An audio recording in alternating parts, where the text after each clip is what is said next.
Biblioteca de Bolso. Uma conversa informal a três sobre a relação que estabelecemos com os livros. Uma ideia original de Inês Bernardo e José Mário Silva. Olá, bem-vindos a mais um episódio da Biblioteca de Bolso, um podcast que desafia os seus ouvintes a criarem, a partir do que vão escutando aqui, o seu plano pessoal de leitura. A convidada desta semana é a Regina Duarte, comissária não de um plano pessoal de leitura, mas do Plano Nacional de Leitura 2027. Doutorada em Literacias e Ensino da Literatura pela Universidade do Minho, foi coordenadora do ensino de português no Reino Unido e adida para a educação na Embaixada de Portugal em Londres. Ao fim de 11 anos a viver do outro lado do Canal da Mancha, resolveu voltar ao nosso país com o desafio de aumentar e melhorar os níveis de literacia dos portugueses. Muito obrigada, Regina, por ter aceitado o nosso convite. Obrigado, bem-vinda. Obrigada pelo convite. Começamos com uma batota. Eu adoro quando os nossos convidados fazem batota, porque traz-nos o Senhor dos Anéis. O que eu acho que é uma escolha muito inteligente para alguém que quer aumentar a literacia. Começar logo. Não, e é um bom, se há bom chamariz para a literacia, é o Tolkien. É o Senhor dos Anéis. Sim. Foi assim que chegou até lá, Regina. É uma leitura de adolescência? Não foi assim que cheguei até lá, mas faz parte do meu percurso, é um marco importante do meu percurso como leitora e eu respeitei a instrução de pensar na minha história pessoal de leitora. Se calhar penso sempre no que os outros poderão querer ler também, não é? Mas pensei na minha história. Bom, eu terei começado, lembro-me de livros da Heidi, lá em casa, lembro-me de ter lido o Júlio Verne, que eram os livros que havia na biblioteca, não era biblioteca, era no armário de livros da minha sala da primária, na escola primária do Sobreiro, eu sou de Mafra, e os meus pais não eram leitores, o único leitor lá em casa, uma família de 6, era o meu irmão mais velho. Devia gostar do Verne, não é? Devia ter muitos livros do Verne. Sim, mas também tinha livros de índios e cowboys e sei lá, o Amante da Lady Chatterley e coisas menos aconselhadas. Isso já é mais puxado, Aqui a inocência tem alguma vantagem, que é eu percebia que havia ali alguns universos que eu não entendia, mas não entendia.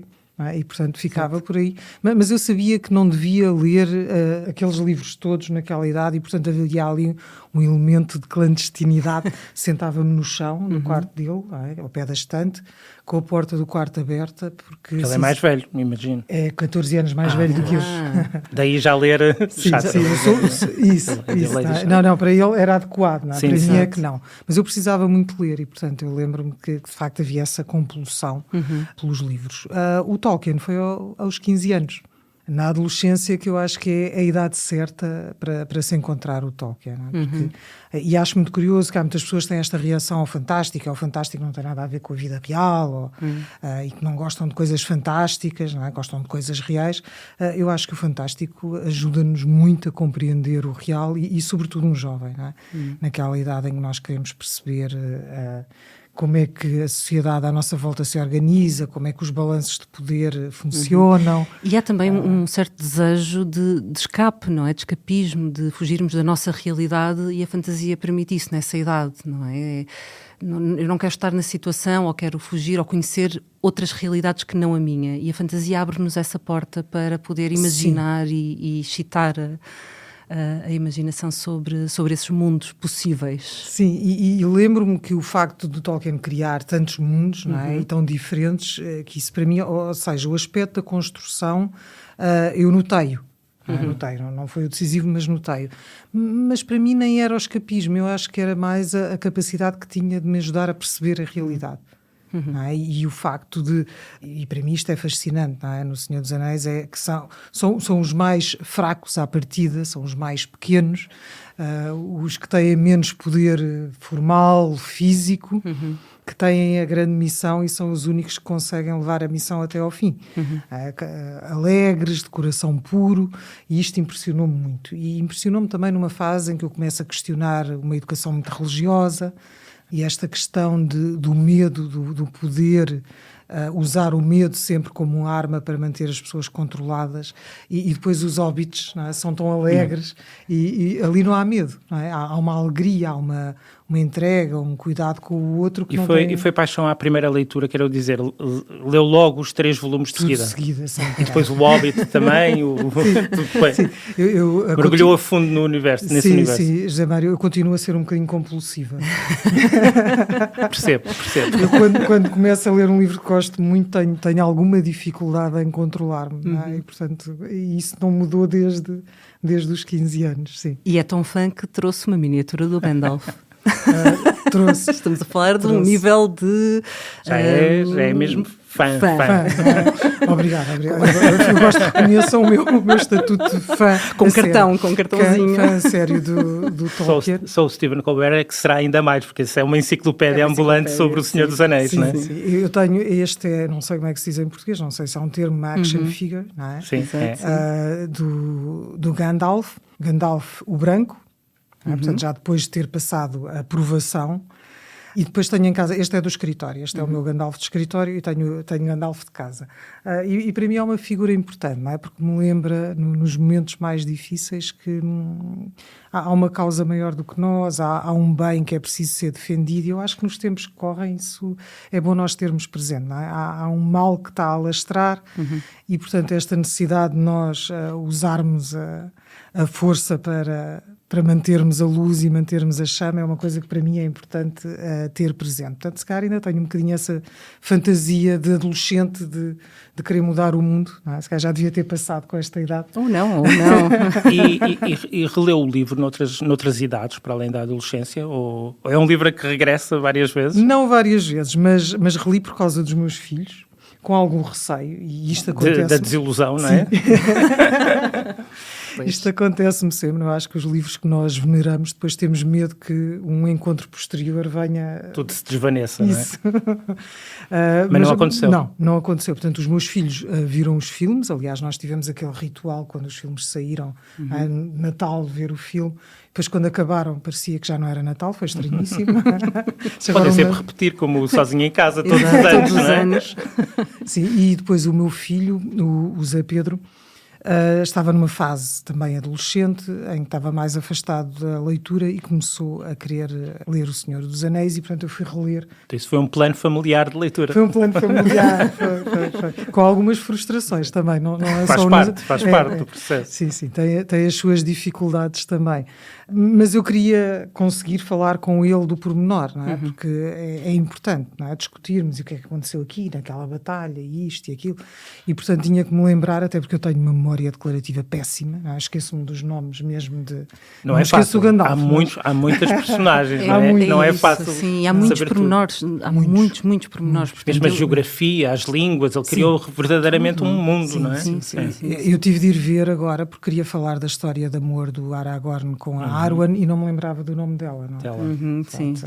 E eu gosto imenso da Arwen, não é? E portanto achei que... E o que é que tem essa história? Agora fiquei curioso. Não, essa história eu lia de maneira diferente, aos 15 anos e agora. Aos 15 anos fiquei fascinada, não é? Porque é aquele amor, ela sabe que o vai perder, não é? Porque ele é mortal e ela não, e portanto ela sabe que aquele amor é feito de perda. Esse caso são todos, não é? Mas isso é uma reflexão desta idade. Sim, não é uma reflexão dos 15 anos. E eu achei aquilo incrível, não é? Como é que ela aceita o risco, não é? de viver aquele amor sabendo que vai passar pela perda. E, portanto, eu estava ali toda do lado da Arwen e vivi muito aquele amor. Agora, quando reli, fiquei a pensar se o Tolkien não era de facto, é genial, nós sabemos, não é?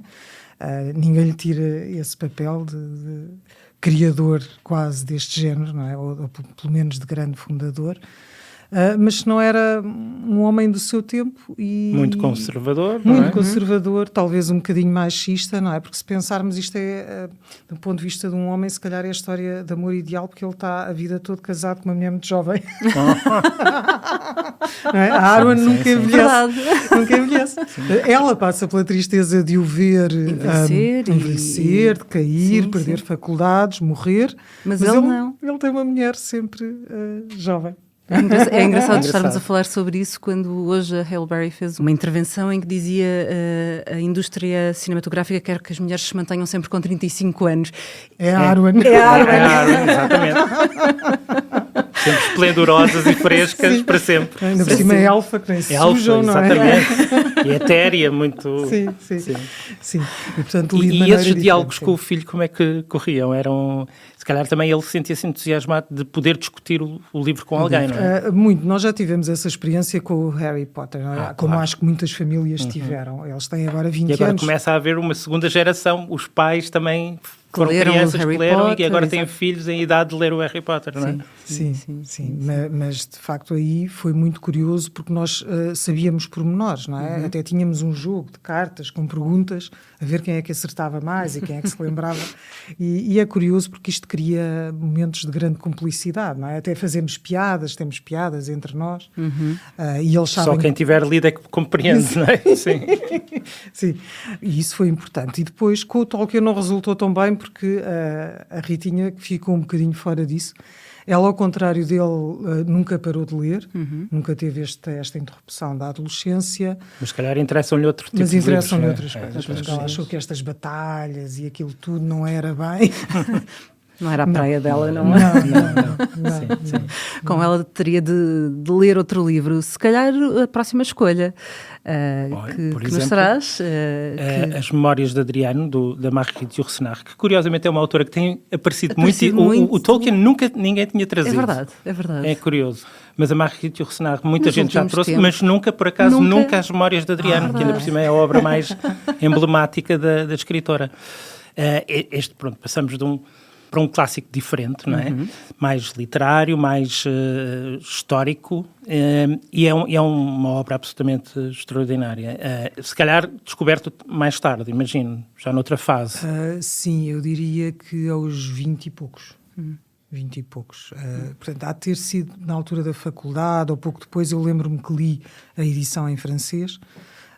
Uma edição, não foi esta, uma edição é da Gallimard, acho eu, não é? Sim. E o que é que há de extraordinário neste livro? Bom, o que há de extraordinário, para mim, tem a ver com o facto de... Este discurso intimista, não é? Nós sentimos que é o Adriano a falar. Eu acho que é um imperador já moribundo, quase a morrer, que escreve ao sobrinho, não é? Ao Marco Aurélio, uma carta, uma longa carta, e nós rapidamente, quando começamos o livro, esquecemos que o livro foi escrito pela Marguerite Yourcenar. Eu acho que aceitamos muito facilmente que é o Adriano que está a falar da sua vida. Eu acho que ela ter conseguido, de facto, este pacto, que nós fazemos com o que lemos é extraordinário. Mas isto é uma análise de agora. Portanto, eu vou tentar respeitar e pensar porque é que aos 20... aos 20 anos foi tão importante, não é? Porque é que foi tão importante. Este, sim, eu volto a ele frequentemente. Portanto, aos 20 anos eu acho que teve a ver muito com a descoberta de um outro grande interesse meu, que é a filosofia. E, portanto, a tal questionação do sistema religioso em que fui educada, que foi substituído por um sistema filosófico. E, portanto, eu comecei a interessar muito pelas questões da filosofia e quando não li o livro por saber que tinha estas reflexões filosóficas, mas ressoou muito. O estoicismo do Adriano, para mim, foi uma lição de vida incrível. Ou seja, aquilo foi quase como eu sentisse o mundo a mexer e a encaixar. Não é? Para mim, há uma categoria de livros que são os que mudam a nossa vida. São poucos. Cada vez mais acho que são poucos. Não quer dizer que os outros não nos deem grande prazer a ler, mas este poder, de repente, nós sentirmos que o mundo está a encaixar de uma forma diferente e que faz sentido, que ilumina uma parte qualquer, eu tive essa experiência com este livro. E foi esta questão de as nossas escolhas, nós fazermos escolhas que têm que ser intencionais, termos que pensar na nossa vida, temos controle sobre a nossa vida, sobre as nossas relações, sobre o nosso papel, sobre a forma como os outros nos afetam. Isto não é o acaso. E isso para mim foi... E tanto pode ser para a vida de um imperador como para a nossa vida. Nós não fazemos conquistas nem fazemos reformas políticas, mas temos as nossas conquistas. As nossas conquistas e as nossas reformas à nossa escala. Não é? Sim, e também uma diferença entre ser reativo na vida e proativo, não é? Essa grande diferença de estarmos só na vida a reagir ao que nos acontece, ou tomarmos a iniciativa para que as coisas aconteçam. Sim, foi esse o clique. Foi muito. Eu acho que há talvez se tenha passado um lugar comum acerca do estoicismo que para mim não reflete o que o estoicismo é. Não é? Que ser estoico é aguentar tudo o que a vida nos traz e não é bem isso. Não é? O estoicismo é muito acerca de escolhas conscientes, de intenção e depois, obviamente, aceitarmos o que não podemos controlar, mas termos consciência daquilo que queremos e que podemos controlar.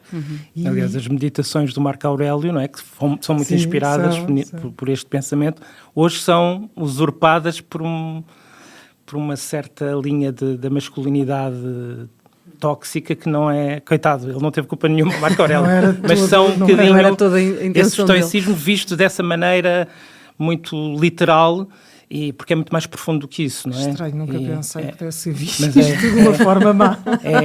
Mas muitos desses agora influencers machistas usam o Marco Aurélio como referência. Como uma grande referência, pronto, sim. Coitado do Marco Aurélio. Vamos ter de fazer aqui uma releitura do Marco Depois, Aurélio. Se lessem este livro, acho que não iam gostar da parte da história de amor que há aqui, que é belíssima também, com o Antino, não é? Que imagino, é uma história diferente da outra, mas de que forma é que esta história de amor também poderosíssima a marcou? Aqui marcou-me neste sentido, que é um homem tão poderoso, um imperador, tem as mesmas fraquezas que qualquer um de nós tem, apaixona-se e perde-se de amor e sofre por causa desse amor e tem angústias e tem dúvidas. Isso para mim também foi... surpreendente pensar nas coisas dessa forma, não é? Que nós acho que idolizamos algumas figuras, não é? E achamos que não sentem o mesmo que nós e depois estas emoções são iguais, não é? Na altura o Adriano não estaria à espera de uma mensagem, não é? Para responder a algum piropo que tenha feito ao Antino, mas havia o equivalente, não é? Portanto, havia a expectativa e havia a angústia e ele próprio, que é um homem nesta fase da vida, reflete sobre isso, não é? Sim, e ele sendo muito mais velho e acaba por perdê-lo também, não é? É mais uma vez uma história de perda.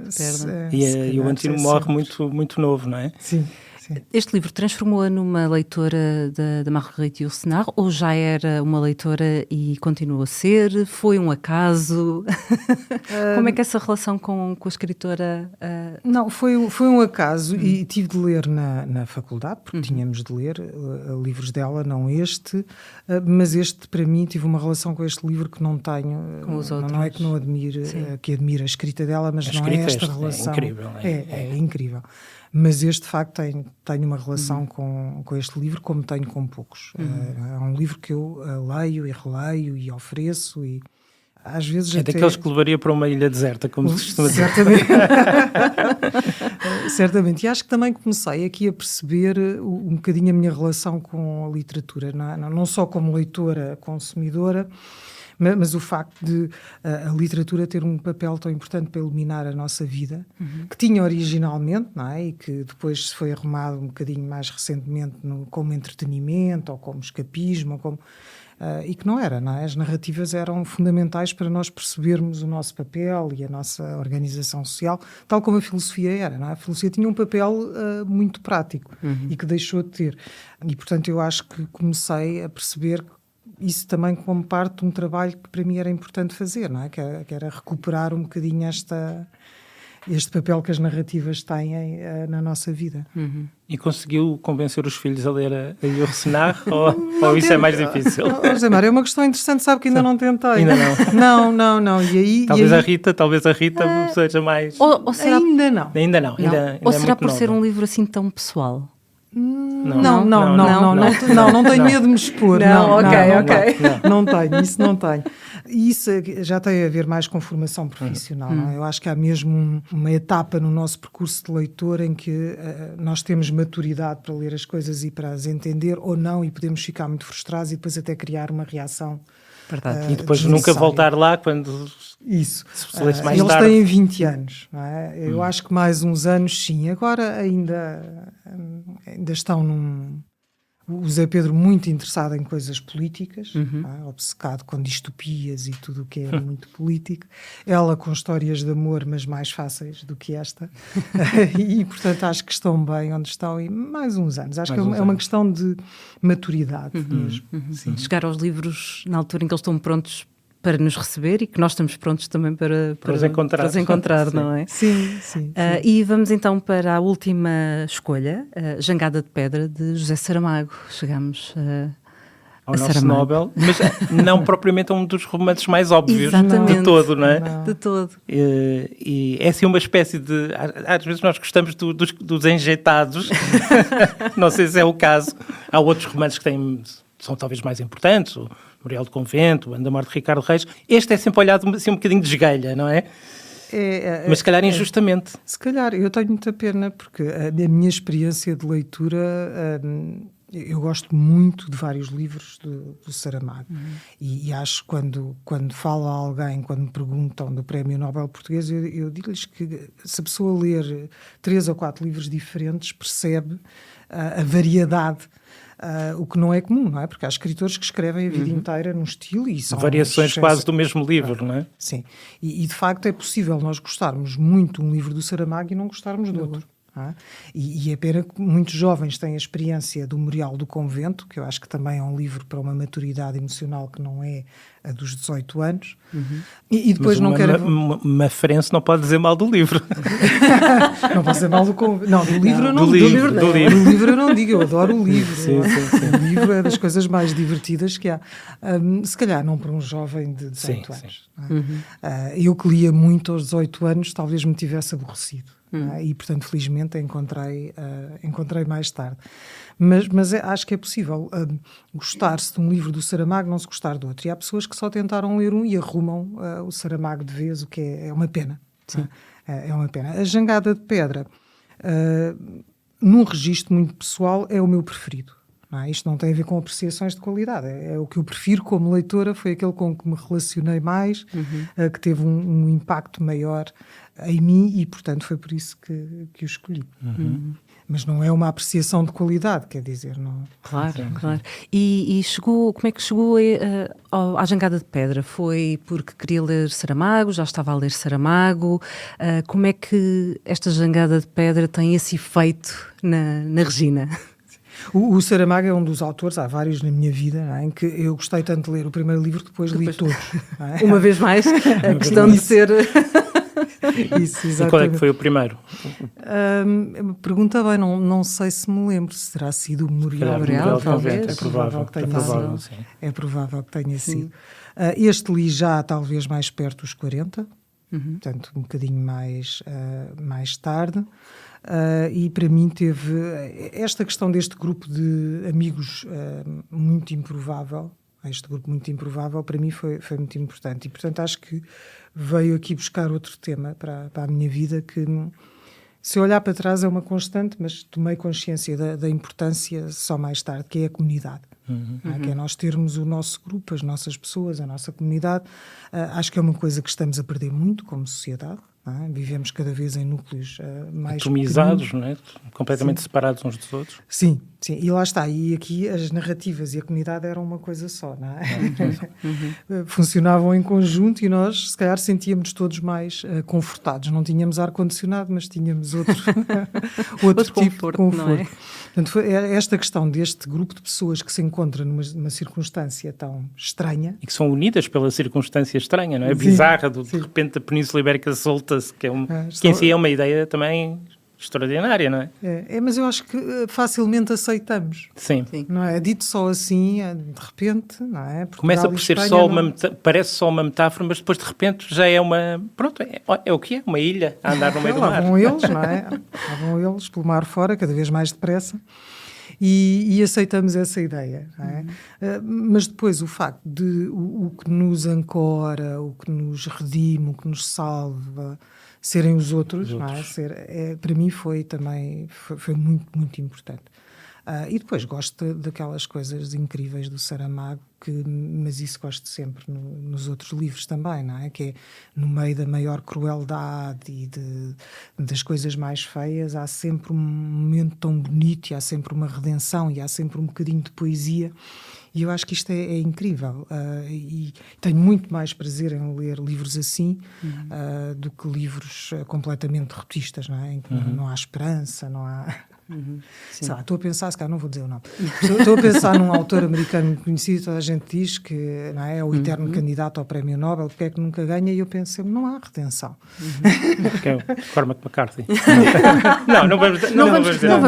Por acaso não é. Esse também é bastante racista. Mas eu acho que o Saramago, conseguindo mostrar de uma forma às vezes muito crua aspectos horríveis da sociedade, da maldade humana, da crueldade política, tudo isso, não é? Há sempre um momento de grande poesia, há aqueles fios azuis, não é? Que as pessoas vão seguindo e que lhes permitem encontrar o outro, e portanto há uma esperança e há uma poesia, e nós não podemos ver sem isso. Há sempre cães fabulosos. Aqui também, não é? Também, o constante, sim. O cão com aliás, acho que já houve quem fizesse teses de doutoramento e teses de mestrado só sobre a figura do cão em vários dos romances, porque há o cão que lambe as lágrimas, não sei se é no ensaio sobre a cegueira. Mas acho que e na Caverna também há um cão. Em quase todos os romances há um cão, e é um cão sempre muito, muito importante, muito simbólico. Se calhar para mim é normal haver um cão. Eu sou dona de cão. Pois nós também somos. Mas há sempre esses fios que nos ligam aos outros. Será esse o truque de... Não quero usar a palavra salvação, o termo salvação, mas será isso, no fundo que nos salva desses momentos mais negros. A literatura também pode servir como esses fios que nos ligam aos outros e à comunidade. Sim, e para mim tem sempre esta duplicidade, não é? Que mostra de facto o ser humano no seu pior, mas também no seu melhor. E nós nos livros encontramos isso na vida, mas se calhar não de forma tão intencional. Não é? E para mim isso é muito importante, não é? Que é não deixarmos de ver a realidade, não nos iludirmos, não fingirmos que é outra coisa, mas também se perdermos a capacidade de olhar para uma flor, de ler um poema, de nos sentirmos felizes com um dia de sol, também as coisas deixam de fazer muito sentido, não é? Começam a ser muito difíceis. Bom, e com este fio azul vamos embrulhar, não é? o nosso programa, deixar mais 3 sugestões para esses planos pessoais de leitura. Recordo que podem encontrar O Senhor dos Anéis, de Tolkien, em 3 volumes na editora Planeta, com tradução de Catarina Ferreira de Almeida, Memórias de Adriane, de Marguerite Yourcenar, cuja edição mais recente é da Relógio d'Água, com tradução de Maria Lamas, e Jangada de Pedra, de José Saramago, podem encontrar agora na Porta Editora. Quanto a nós, a edição deste episódio foi do Tiago Orato, a música do nosso genérico é da responsabilidade do Daniel Leitão, com base na música dos Broke for Free, a coordenação de podcasts do público é do Amilcar Correia.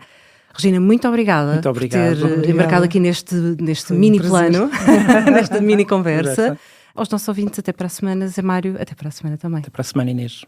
Para não perder os novos episódios, subscreva este podcast do Público na sua aplicação preferida. Para além deste programa, há mais para descobrir em público.pt/podcasts. O Público fica no ouvido.